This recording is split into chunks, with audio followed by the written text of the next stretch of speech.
Yo, what's going on, guys? Mush back at it with another video, and we are coming up on the Steam Summer Sale. It is a time that is quite festive throughout the years, and the summer sale brings forth with it, for me, a lot of nostalgia. I remember my first summer sale back in the summer of 2012. Quite the time and quite a lot of money spent, and if I look back at it from the summer sale of 2012, there's a couple things I wish people would have told me that I'm gonna go over in this video. I like to do this before every major Steam sale because I know there's a lot of people getting into PC gaming or might be looking to pick up a lot of games. They might have gotten out of college, have their first real job, and have disposable income. You get the idea. Even if you have disposable income, you shouldn't dispose it all willy-nilly just buying games that you're never gonna play.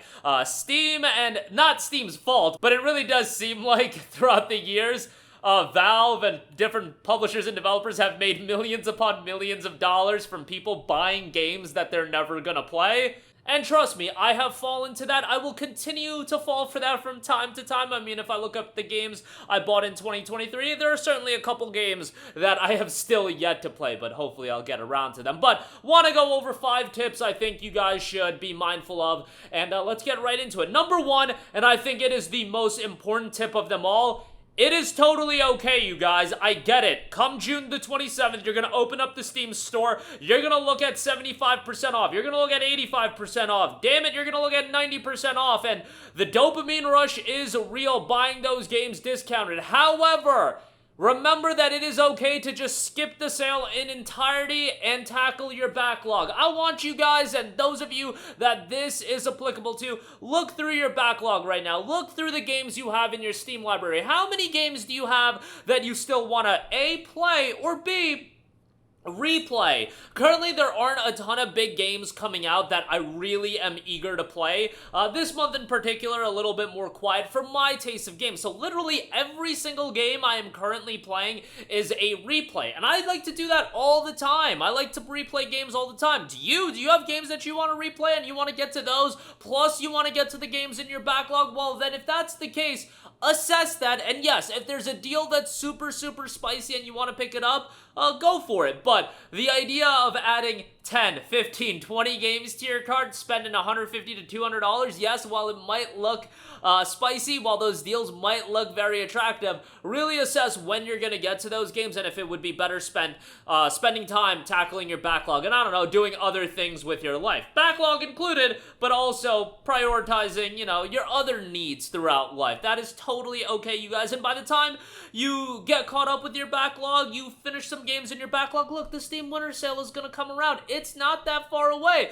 It was just a few months ago. It doesn't seem that long ago that we were going over these same topics when it came to the Winter Sale. And look, how many of you, assess if you watched that video six or so months ago, how many of you have made a significant dent in your backlog throughout that time? There's been a lot of big games in early 2024 as well, but how much time have you spent through, getting through your backlog? If it's not a lot, well, maybe it's a good time to skip out on the entirety of the sale and tackle your backlog, and summer's always a pretty good time with that. Number 2, now for those of you buying games, this is relevant to, make sure to cross-check prices on various platforms, GMG, Humble, you guys know the spots. They all have great deals, and remember, 75% off back in the day, that was the magic number. You see something 75% off and you're like, alright, that's a pretty good buy. I think I can muster up the money to pick up a game that's 75% off. Well, a game like a Dragon, Yakuza Like a Dragon,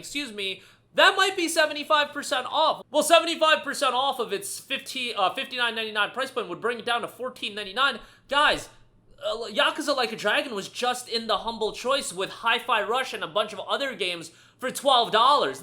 Like I said, 75% off certainly still holds some weight, and that is the number that you should be looking for, but it doesn't hold the weight that it used to. Just because something's 75% off or even 80% off, if you're not going to get to it in the relative near future, it's something to assess that maybe down the line that game will be available in a Humble Bundle. Maybe that game will be available at a GMG at a lower price, or so on and so forth. Or maybe at some point that game will be given out free on the Epic Games Games Store if you can stomach to use the Epic Games Store, or on Steam directly. These things do happen. So just keep that in mind. Yes, if you want to play the game, 75% off is usually a good number to look for, but it doesn't hold the weight that it used to, and you should cross-check with GMG and Humble, and then you should also think about the fact that even if it's 75% off, it could end up in a Humble bundle in the future. It could end up at a deeper discount with your XP membership at GMG, so on and so forth. So just be mindful of that. Number 3, this is something that has really become a big thing I do throughout the summer sale and the winter sale these days. Look through the smaller games, hidden games that aren't available on other e-tailers. These are games that, do go on sale from time to time, but Steam is the spot to buy them. They're just not getting a lot of traction. A lot of people don't know about them, and games that I'm talking about is something like a Long Gone Days. Long Gone Days is a really solid turn-based narrative-driven RPG. Is it blow away? Probably not, but I thought it had a really compelling political story and really just enjoyed it. And yeah, that game I thought was really good. Would I spend $25 on it? Probably not, but if it's on sale for 10 bucks, that's a game that a lot of you guys probably don't own. And I always pick out a game like Long Gone Days because it fits the criteria of being a good game, being a game nobody knows about, and being a game that's not available on other e-tailers. There's other smaller titles, I can mention titles like Resonance of Fate. I mentioned that in a recent video, but Resonance of Fate is another game that if you're a fiend for JRPGs, which I know a lot of you guys are, it's a game a lot of you guys don't own. Maybe, a title like Resonance of Fate could be something you look at picking up. And there's so many other games at this level that are smaller scale. They just come out, don't get a lot of attention. I believe a game like El Shaddai, Ascension of the Metatron, is sold on other platforms, other e-tailers, but that's another game. I imagine a lot of you guys don't have that game, and it's a pretty decent outing. It's got 277 Steam reviews. Like, that's nothing. Daemon Ex Machina, another smaller scale game that I'm sure will go on sale. A lot of you guys don't have it. That's why I am an advocate for, hey, maybe just skip out on the sale entirely, but for those of you that are like, I own every good game on Steam, that's just probably not true. It just probably isn't. If you have a wide palette of games and game genres that you're into, you probably don't own every good game. Troubleshooter Abandoned Children, look up that game. That game's quite good as well. That's another game I recommend. So just look through for the smaller games. You might find some titles that really do resonate with you. Number 4. This is super important because the most attractive games to you guys are probably going to be more of the recent releases. And if you're buying something at a higher price point, an example, Baldur's Gate 3, Like a Dragon Infinite Wealth, Persona 3 Reload, Grand Blue Fantasy Relink, Dragon's Dogma 2, Ghost of Tsushima if that goes on sale, Horizon Forbidden West, so on and so forth. Make sure you play those games in the immediate future. Why is that? Because the value of those recently released games are dropping faster than any other game on the market. Why is that? That's because those games have the room to drop in value. Like a Dragon Infinite Wealth, if it goes on sale for $45, guess what? The floor for a game like that is a lot lower than $45. It can get down to $30, it can get down to $20, oh, you're damn right it can get down to $15, and it eventually will. Same can be said for Persona 3 Reload, same can be said for Grand Blue Fantasy Relink, same thing can be said for Dragon's Dogma 2. Is it going to take time? Absolutely, but the time is going to go by if you don't play those games anyway, and if you're buying them at a premium price point, like a $45 for Like a Dragon Infinite Wealth, you're playing yourself if you don't play those games in the immediate future, or relatively, in the relative near future, I should say. So, definitely, that is probably the most important piece of knowledge and tip that I can give you guys, because those are the games that are going to be attractive to most people. A Baldur's Gate 3, a Like a Dragon Infinite Wealth, the games at that level, recent releases, games that have been reviewed really, really well, those are the games that you're going to be like, hey, 45% off on that? That's a great deal. Let me go pick it up. And yeah, if you're going to play it soon, by all means pick it up. Like a Dragon Infinite Wealth is my front runner for Game of the Year right now. I absolutely recommend you guys. But from the standpoint of saving money and being smart with your wallet, don't buy Like a Dragon Infinite Wealth if you're not going to play it literally within the next month. Because by August, it could get even cheaper. It could get cheaper on a different e-tailer. These things absolutely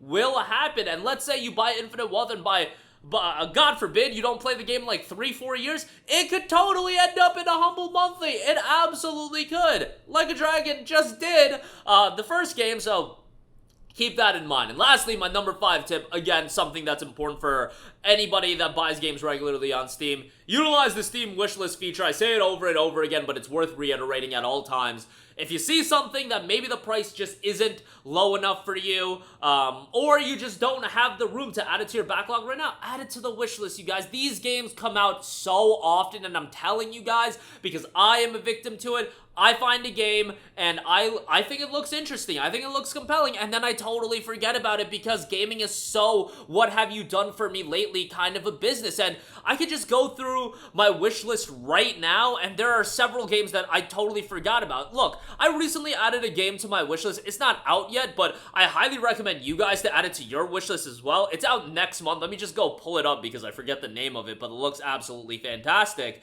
Bow Path of the Teal Lotus. It's a game being published by Humble. It's out July 17th. I would totally forget about this game if the wishlist feature did not exist, but games like this, add it to your wishlist, and anything you see. And this doesn't go for just a period during the Steam sales, but it definitely makes it beneficial when a Steam sale comes around if you've been utilizing the wishlist feature, because guess what? You go on the wishlist, it's organized really well for you. If anything's discounted, it'll be listed right there, and you could just scroll and see whatever's on your wishlist is on sale. I've got like 700 plus games, 800 plus games on my wishlist. I know some of you guys are like that as well. It's a feature that is so advantageous to utilize. I think wishlists in a lot of regards are for, you know, people having a wish list and hoping their friends buy it for you. I think that's how wish lists came to be, but really, wish list these days for me on Steam is just to keep track of all of the games coming out that I have a vested interest into, and Bow Path of the Teal Lotus coming out July 18th is exactly a game like that. Listed July 17th on Steam, but July 18th is what the trailer says, so figure that one out, but the game looks great, and I recommend it, and I recommend utilizing the wishlist feature year-round, really. It is going to make your life a lot easier, but that is going to do it for me. Again, exciting time ahead with the Steam Summer Sale, but remember, it's not the be-all, end-all, and I think most of you guys have figured it out, but I always feel like these are worth reiterating for those that are new to the channel, so on and so forth. But that's going to do it for me. Your thoughts down below. As always, guys, happy playing your games, happy skipping the sale entirely and tackling the backlog. I got a lot of games to play. Maybe I'll pick up a game or two. We'll see. We'll see what's discounted and everything like that. But again, your thoughts down below, and I will catch you guys in the next one. Peace out. Hey, what's going on, guys? Mush here again. Hope you enjoyed the video. As you guys might know, YouTube's notification system is sometimes a little bit wonky, even if you're subscribed to the channel. Maybe you're not abundantly aware that I uploaded a video. To remedy that situation, make sure you hit the bell notification button. This way, whenever I upload a new video, and I try to upload as consistently as possible, you will be notified directly of the upload, and you can watch it as soon as it goes live. I would really appreciate it if you guys hit that button so you can stay up to date with all of the content I'm posting. But as always, guys, thanks for watching, and I'll catch you guys in the next one. Peace out.